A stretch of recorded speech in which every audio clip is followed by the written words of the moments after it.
Bismillahirrahmanirrahim. Assalamualaikum warahmatullahi wabarakatuh. Alhamdulillah rabbil alamin.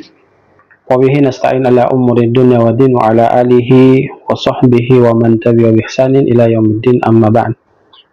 Saudaraku, ayah bunda, tuan puan, abang kakak yang sama dirahmati dan dimuliakan oleh Allah Subhanahu wa taala, jumpa lagi kita, dan di kesempatan yang sangat mulia ini kita akan coba sedikit memaparkan berkaitan dengan hak dan kewajiban suami istri dalam membina rumah tangga sesuai dengan konsep syariat ajaran agama kita, yang kemudian konsep ini akan menghadirkan sebuah kegiatan yang sifatnya diridhoi dan diberkahi oleh Allah, yang selanjutnya akan menjadikan keluarganya keluarga sakinah, mawaddah, warahmah.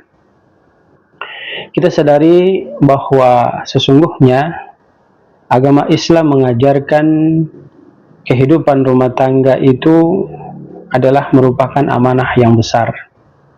Maka membangun rumah tangga Islami bukan hanya sekedar ikatan lahiriah antara laki-laki dan perempuan, akan tetapi dia adalah merupakan ikatan suci yang sering kita sebut dengan mitsaqan ghalidha, yang kemudian konsep itu akan mendatangkan ridho dan rahmat Allah Subhanahu wa taala. Maka kalau sudah ada keseimbangan antara hak dan kewajiban di rumah tangga tersebut di antara suami dan istri, tentu rumah tangga itu akan hadir cinta, kasih sayang, dan tanggung jawab. Kalau kita berbicara berkaitan dengan pola pikir yang berbeda antara suami dan istri, memang mempunyai peran yang berbeda-beda. Namun itu tidak menjadi sebuah masalah yang kemudian menciptakan pertikaian di antara keduanya. Harusnya pemikiran yang berbeda, peran yang beda itu dijadikan satu kelengkapan di antara suami dan istri, dan kemudian insya Allah dengan kondisi itu akan menciptakan keluarga sakinah, mawaddah, warahmah. Pertanyaannya adalah, teman-teman, mengapa kita harus berusaha dan berupaya menjadikan keluarga kita keluarga yang sakinah, mawaddah, warahmah? Ini adalah merupakan perintah Allah. Allah sendiri yang menyampaikan pada Quran surat ke-30, surat Ar-Rum ayat ke-21.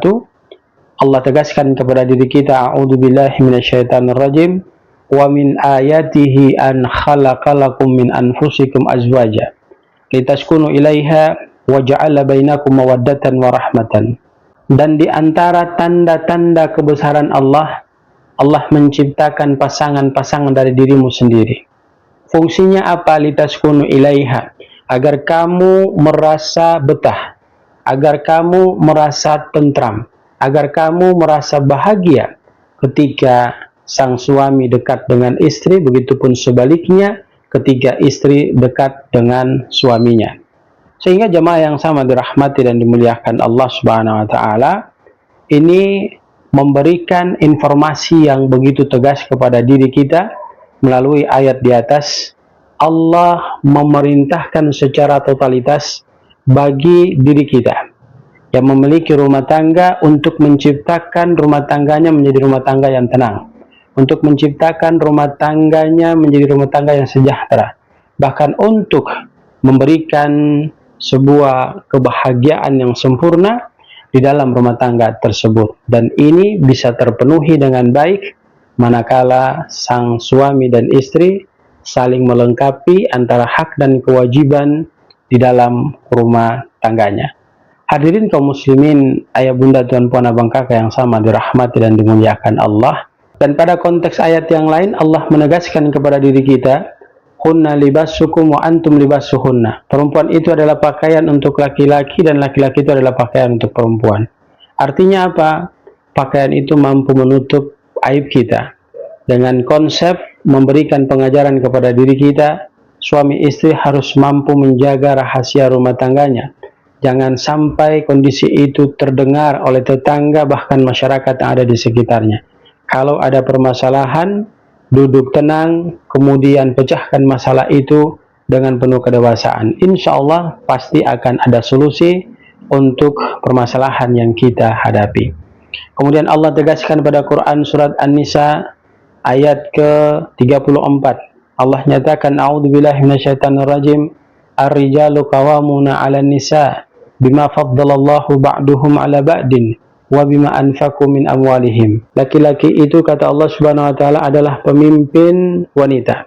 Dan kemudian dia mempunyai tugas untuk menjadi nafkah, membahagiakan istri dan anak-anaknya. Maka konteks ayat ini mengajarkan kita dua perkara. Yang pertama, suami punya kewajiban mencari nafkah yang sifatnya halal untuk diberikan kepada istri dan anaknya. Yang kedua, suami mempunyai tugas untuk mendidik istrinya menjadi istri yang salehah. Hadirin yang sama dirahmati dan dimuliakan Allah, Rasulullah SAW mengingatkan kita untuk bagaimana kita berumah tangga dengan baik dan benar. Nabi menegaskan kepada diri kita, khairukum khairukum li ahlihi wa ana khairukum li ahli. Sebaik-baik kalian adalah orang yang baik kepada keluarganya, dan ketahuilah oleh diri kalian, sesungguhnya aku yang paling baik kepada keluargaku. Satu ketika Al-Aswad radhiyallahu anhu bertanya kepada Bunda Aisyah dengan kalimat, sa'altu Aisyata radhiyallahu anha. Aku bertanya kepada Bunda Aisyah radhiyallahu anha, makanan Nabi yasna'u fi baitihi. Apa yang dilakukan Nabi sallallahu alaihi wasallam ketika berada di rumah? Qalat, maka Bunda Aisyah berkata, kana yakunu fi mihnati ahlihi. Dia seperti laki-laki yang lain ketika berada di rumah, maka dia tunjukkan kemampuannya untuk membantu istrinya dalam pekerjaan rumah istrinya.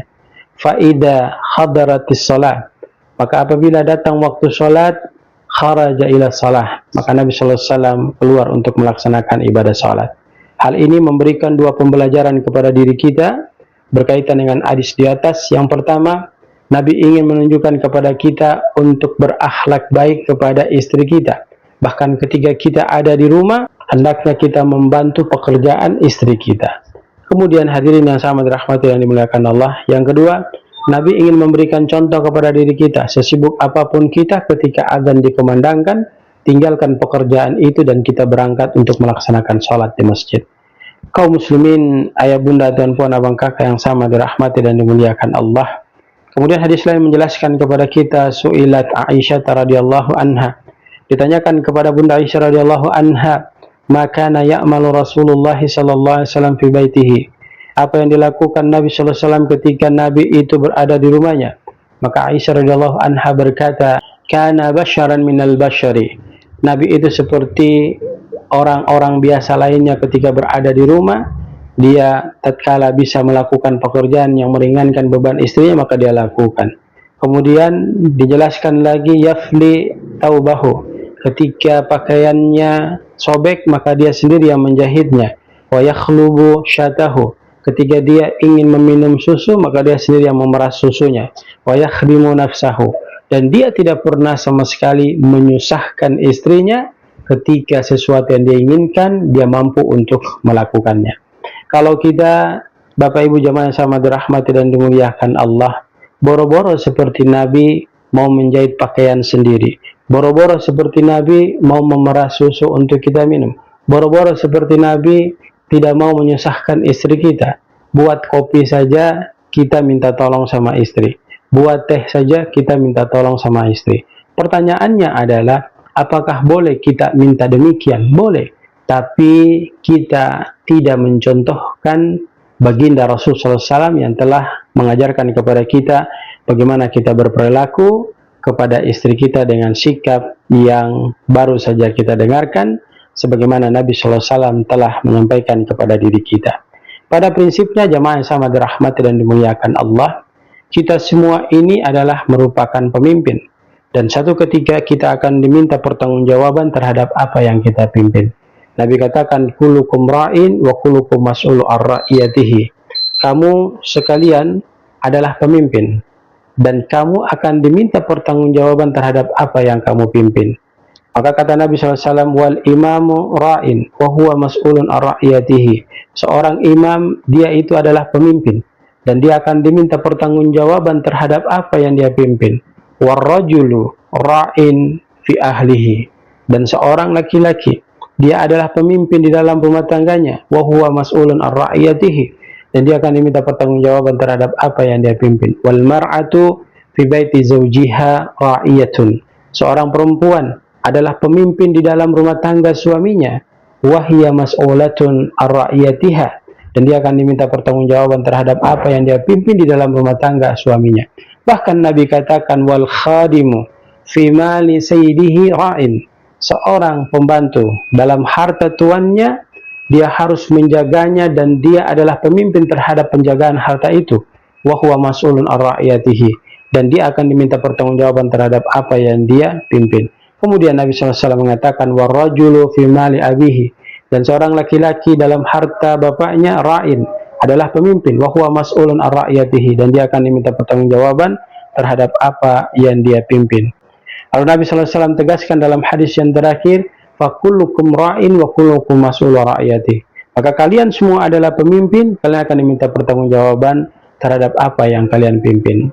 Bapak Ibu jamaah yang sama dirahmati dan dimuliakan Allah, Nabi SAW memberikan kabar gembira kepada para wanita yang apabila mereka itu sanggup melakukan 4 perkara, maka Nabi SAW memberikan jaminan kepada diri mereka untuk masuk ke dalam surga dari pintu surga mana saja mereka inginkan.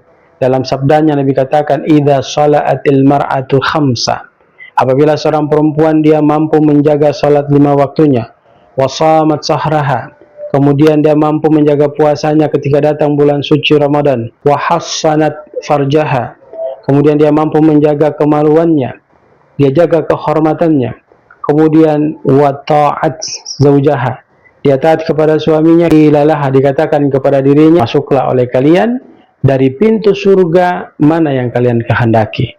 4 perkara penting ibu-ibu yang hadir harus bisa mengamalkan ke-4 perkara ini. Yang pertama, mampu menjaga salat 5 waktunya.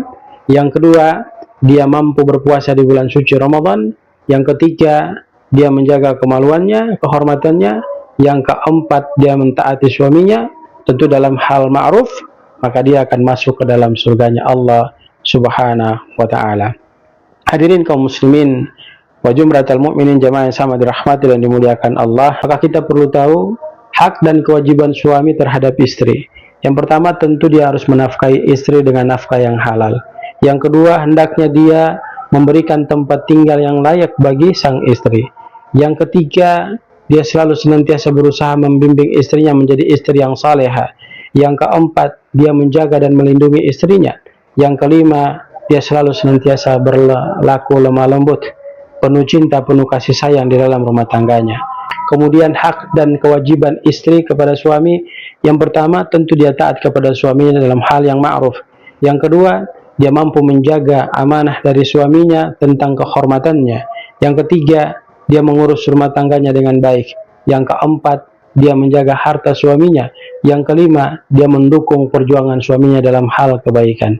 Hadirin yang sama dirahmati dan dimuliakan Allah, maka ada 7 hal penting suami istri dalam mewujudkan rumah tangga yang sakinah mawaddah warahmah.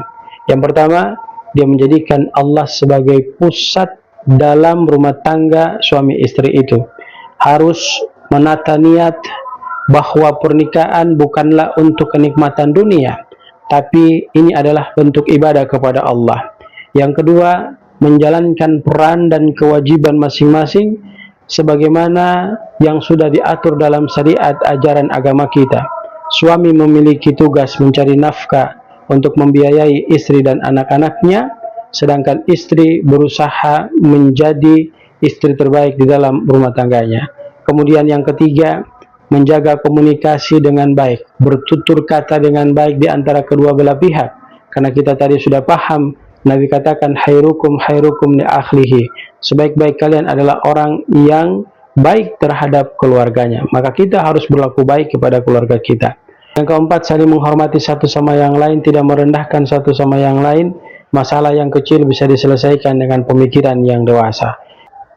Kemudian yang keenam, membiasakan ibadah salat berjamaah di masjid bagi yang laki-laki, membiasakan membaca Quran untuk semua keluarga, dan kemudian beribadah kepada Allah dengan terus berusaha mempelajari kaifiat daripada pelaksanaan ibadah sesuai dengan tuntunan yang diajarkan oleh syariat ajaran agama kita. Kemudian yang ketujuh, ketika diberikan anak, maka kita berusaha untuk mendidik anak kita dengan nilai-nilai Islam agar mereka tumbuh menjadi anak yang saleh-salehah. Maka konsep di atas mengantarkan kepada kita untuk mendapatkan 7 keutamaan dalam menjalani rumah tangga dengan syariat Islam. Yang pertama, tentu mendapatkan ketenangan jiwa yang kita sebut dengan sakinah. Yang kedua, dicurahkan mawaddah, artinya cinta, kemudian didatangkan kasih sayang, dan kemudian rahmat Allah menyelimuti rumah tangga itu. Yang ketiga, konsep demikian dalam berbuat baik dalam rumah tangga itu akan menjadi ladang amal saleh yang mengantarkan semua penghuni rumah tangga itu menuju ke surganya Allah Subhanahu wa taala. Yang kelima, anak-anak yang tumbuh tentu akan menjadi anak-anak yang saleh salehah. Yang keenam, menjadi teladan keluarga bagi masyarakat sekitarnya. Yang ketujuh, mendapatkan pahala dari setiap pengorbanan dan pelayanan yang mereka lakukan dalam membentuk rumah tangga yang sakinah mawaddah warahmah. Kesimpulannya sederhana, jemaah yang sama dirahmati dan dimuliakan Allah, sadarkan diri kita bahwa sesungguhnya rumah tangga Islami bukanlah hanya sekedar ikatan lahiriah, tetapi ikatan iman, tanggung jawab, dan cinta yang dibingkaikan dalam syariat ajaran agama kita. Suami sebagai pemimpin wajib menunaikan hak istri, sementara istri wajib menjaga ketaatan kepada suami dalam kebaikan.